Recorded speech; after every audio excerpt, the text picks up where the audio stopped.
Well, in our previous lesson, we covered first two pages of Dark They Were and Golden Eyed, a story written by Ray Bradbury, which is in fact a science fiction. And we came to know that as colonists, Harry and his family, his spouse, his daughter Laura, and two sons, they land with other almost, you know, 95 other people, 995 other people. They were almost 1,000. And the purpose of coming, they land on the surface of Mars. And the purpose of coming to Mars was to set up a colony over there because there was a war, an atomic war going on Earth. And that was a safe haven for Americans. And when exactly it happens? It happened in near future. Okay? It will happen in near future. This is uh, what is the background of this story. Harry, when he lands over there, he is quite discomforted and wants to leave quickly back for Earth. But uh, a news flashes, a headline flashes, which tells that the rocket station at New York was uh, demolished or destroyed. Therefore, there were no more rockets. He's so desperate to go back to Earth that he wants to build his own rocket, and that's what from where we'll start our story today.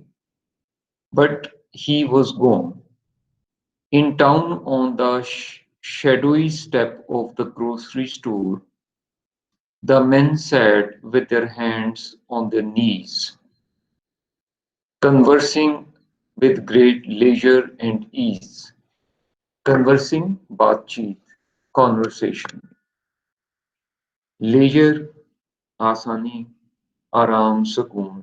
Ease भी इसी तरह का कोई word है. सुकून, आसानी के लिए इस्तेमाल होगा. Mr. Bittering wanted to fire a pistol in the air, since he is so much worried that, and it is so uncommon for him that people are so calm, they are so comfortable, and there is no problem with them. He he wanted to create a problem for them just by creating a lot of noise.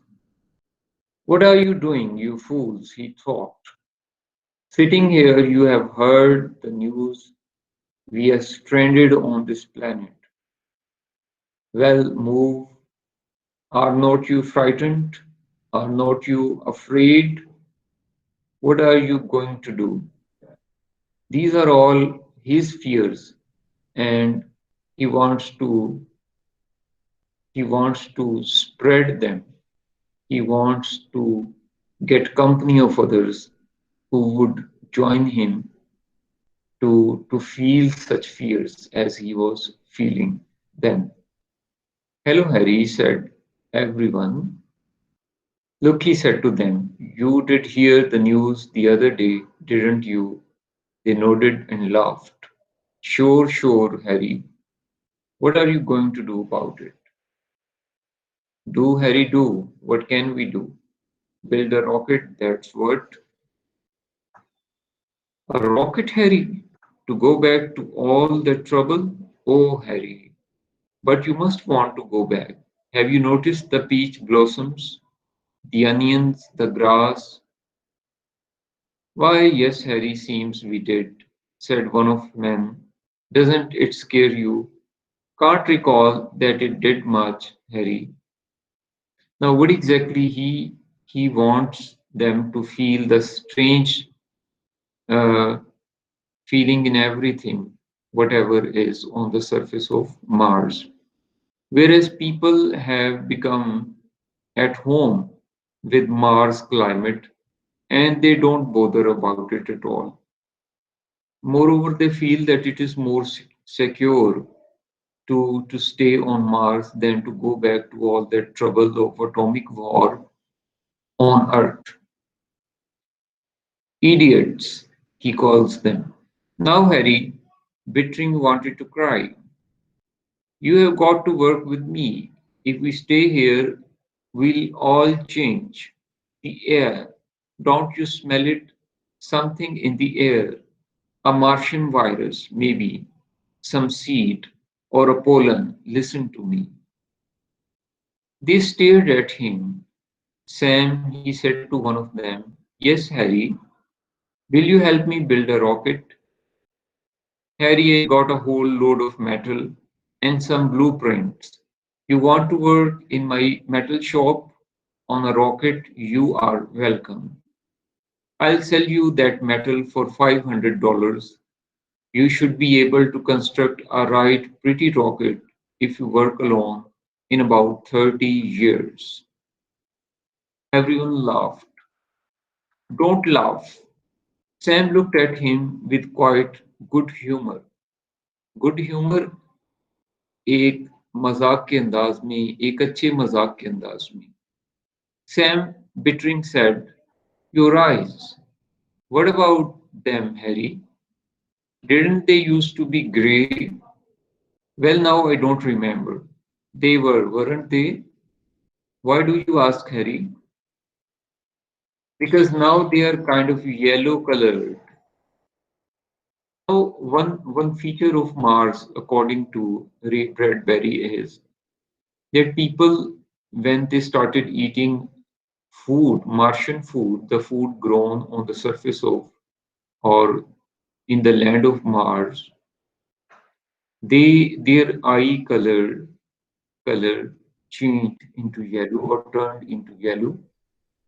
They became slimmer and younger as well. So he feels these changes in his companions and talks to them. Is that so, Harry? Sam said casually. Casually means other people they have more, perhaps more adaptability. Therefore, it is not a big problem for them if they change or if they don't change. Their priority at this stage is peace, which they have acquired at Mars and which they were unable to acquire or obtain on, on Earth. And you are taller and thinner. You might be right, Harry. Sam, you shouldn't have yellow eyes. Harry, what color of eyes have you got? Sam said. My eyes, they are blue, of course. Here you are, Harry. Sam handed him a pocket mirror. Take a look at yourself. Mr. Bittering hesitated and then raised the mirror to his face. There were little, very dim flecks of new gold captured in the blue of his eyes. What exactly he saw in the mirror that his blue eyes, which once used to be blue, now they were turning slightly golden. Now look what have you done, said Sam a moment later. You have broken my mirror. And what exactly happens? Harry Bittering cannot face this reality and breaks Sam's mirror. Harry Bittering moved into the metal shop and began to build the rocket. Men stood in the open door and talked and joked without raising their voices. For other people, it was just like a fun. Once in a while, they gave him a hand on lifting something, gave him a hand, helped him. But mostly they just idled and watched him with their yellowing eyes. Idled means they remained idle, they didn't do any work, they just kept looking at him. It's supper time, Harry, they said. His wife appeared with his supper in a wicker basket, tinke ki tokri. I won't touch it, he said. I eat only food from our deep freezer, food that came from the earth, nothing from our garden. Now he thinks he is of the view that if he eats food from Mars or Martian food, he will become a Martian. Therefore, he prefers the food which came along in the rocket or through that rocket. His wife stood watching him. You can't build a rocket. I worked in a shop once when I was 20. I know metal. Once I get it started, the others will help, he said, not looking at her, laying out the blueprints. Harry, Harry, she said helplessly, blueprints are design, the design of something. You have seen computer engineers or automobile engineers or architects. They have their blueprints in their books or files. Those blueprints show the actual design on which they will turn into. That is the skeleton of a building. That is the program of that building or that car or that aeroplane. And keeping that in view, they built their project. So he had a blueprint of the rocket. So he wanted to turn that blueprint into a reality. Helplessly, Bechargi say, you can call it Bechargi. We have got to get away, Cora. We have got to. Get away means we should escape from Mars in one way or the other. Summer burned the canals dry. Summer moved like flame upon the meadows. In the empty earth settlement, the painted houses flaked and peeled. Now, here I'd like to say a couple of words.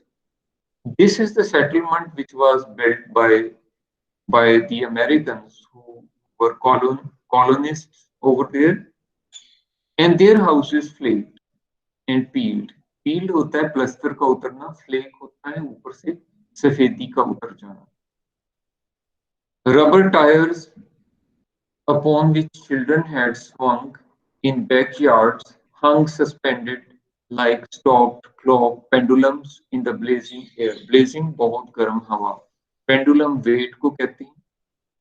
Now here you see in this paragraph, the writer is of the view that Mars settlement would be different from the settlement of earthly people, and earthly people's uh, construction style will not be a better one on Mars.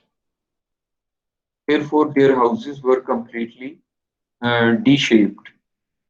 At the metal shop, the rocket frame began to rust. In the quiet autumn, Mr. Bittering stood very dark now, very golden-eyed upon the slope above his villa, looking at the valley. Now, what exactly happened? Some part of the story is not clear here. It seems that some patch is not present over there, or maybe there is a cut technique that the story is cut to its end. I'm not sure. I have also read the same text which is available to all of you. Not the complete one, maybe. Maybe we have more text. Now, here what exactly happens that during summer when they found, this is my guesswork, why because I have not read at least that hidden part. Therefore, I will make a guesswork to fill this gap between the previous paragraph, summer burnt the canals dry, and then in the quiet autumn, Mr. Bittering stood. But in between these two paragraphs, there is something missing. So I will fill it before we go ahead. And that fill comes like this, that when it was, I assume it, whatever it is, I'm not very much sure, that when summer almost D-shaped their residences, they planned to move to the villas built by Martian people. And now, what exactly happened? Mr. Bittering slowly he adapted to the lifestyle of Martians, and his complexion and his eye color and his thinking, everything changed to an extent that he started liking Martian climate and he was no more fed up with anything. And he had no more desire to go back to Earth.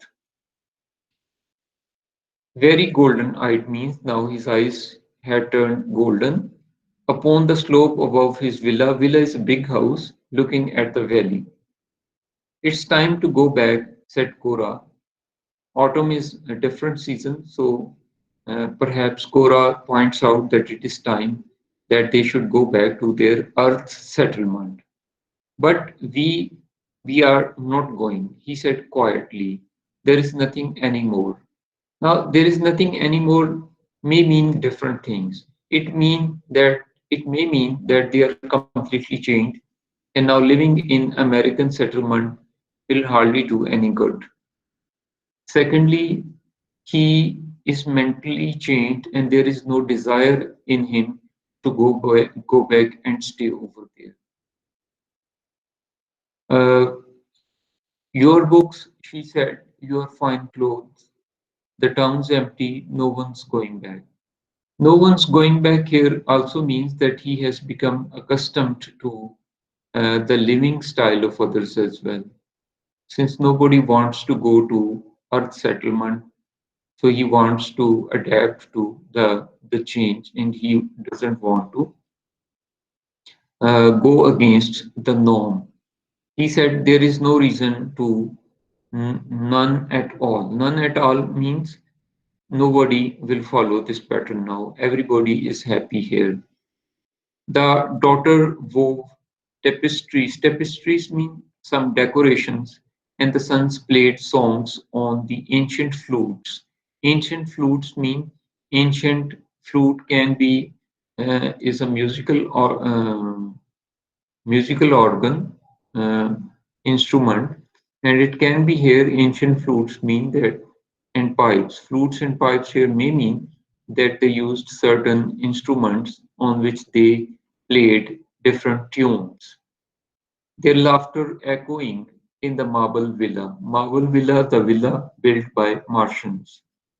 Echoing mean उनकी बाज़गश्त जो थी वो फैली हुई थी. Mr. Bittering gazed at the earth settlement far away in the low valley. Such odd, such ridiculous mazhaka phrase, something which makes you laugh. Houses the earth people built. Now he passes a remark. He doesn't consider himself an earth person. He thinks himself a Martian because he has changed. His figure is changed to some extent. His thinking is different now. And he says that those houses, they were very low, of low quality, and the place where he is now, that is that of a better quality. They didn't know any better, his wife mused. Such ugly people, I'm glad they have gone.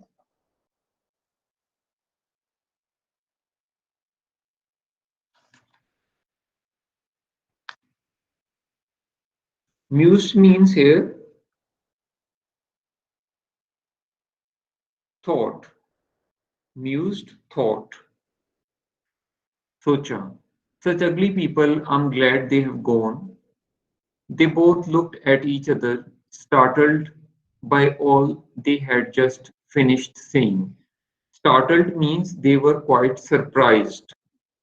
तो वो हैरान रह गए जो कुछ उन्होंने कहा था. They laughed and they started laughing. Now here the scene becomes clear. They are talking about themselves. Excuse me. But what exactly they are talking? They are talking or they are thinking of the time when they were different, when they were Americans and they came there to settle themselves down in Mars or on Mars, but now they are different. Why? Because they have turned into Martians. And therefore, they call their previous state as a humble state and current state as a better one. Where did they go? He wondered. He glanced at his wife. She was golden and slender as his daughter. What exactly had happened? His wife had become more slim. Slender means slim, and younger, and she looked more pretty.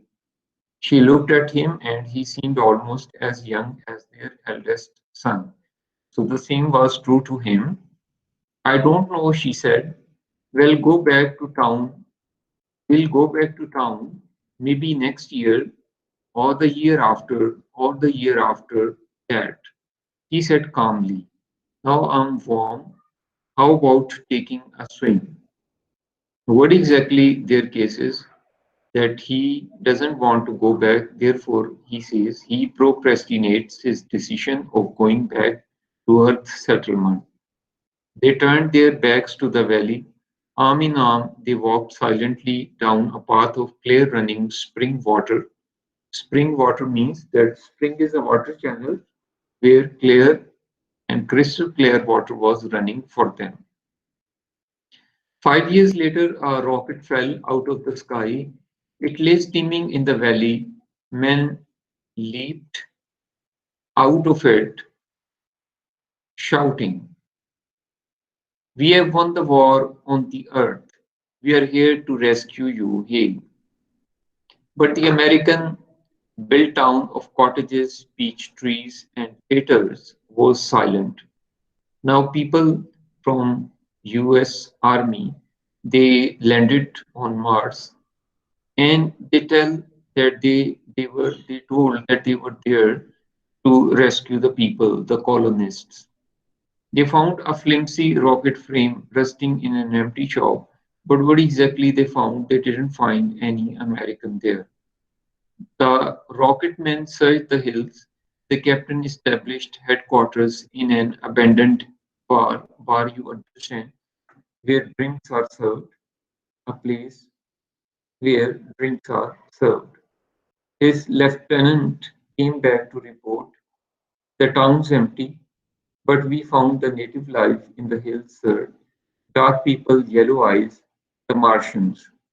Very friendly, we talked a bit, not much. They learn English fast. I'm sure our relations will be most friendly with them, sir." Dark, mused the captain. Captain thought, how many? Six, 800, I'd say. Living in those marble ruins in the hills, sir. Tall, healthy, beautiful women.